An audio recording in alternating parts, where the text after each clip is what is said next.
Una comissaria de Mossos assaltada per fanàtics musulmans que anaven a alliberar el seu imam detingut per ocupació il·legal.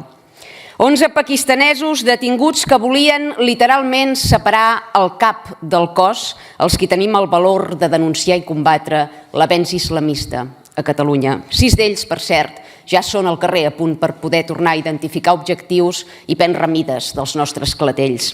5 assassinats en una setmana.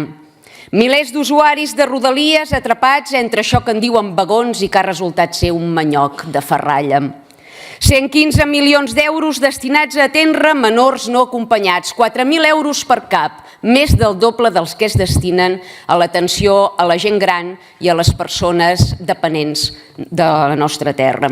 Tenim un president i un govern que treballen obertament per la nostra substitució cultural, ètica, demogràfica i política. Com s'ho faran per contrarrestar la inseguretat, el fanatisme, la misogínia, l'homofòbia que han dut a casa nostra i que, a més han subvencionat a cop de talonari? Faran cursos de drets humans, com deia Junts, o expulsaran a qui mai no ha entrat, com defensa Aliança Catalana? O potser continuaran fent la viu-viu, com fa el PSOE, d'ençà que l'herba és verda? Gràcies. Per respondre, té la paraula el president de la Generalitat. S'ha de tenir molta barra i ser molt poca vergonya per frivolitzar amb els drets humans. I més en els temps que corren. S'ha de tenir, i torno a repetir, molta barra i molt poca vergonya per frivolitzar amb els drets humans. I a vostè li convindrien bastants cursos de drets humans i d'educació i de cortesia.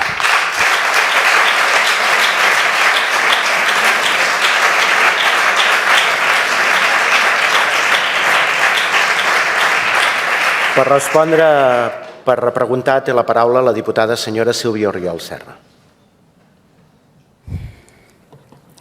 La situació és extremadament greu i vostès intenten desdramatitzar-la, però el drama hi és i previsiblement anirà a més. I anirà a més per culpa de la irresponsabilitat manifesta de la casta política, perquè vostè assenyala, senyor Illa, i d'altres decapiten.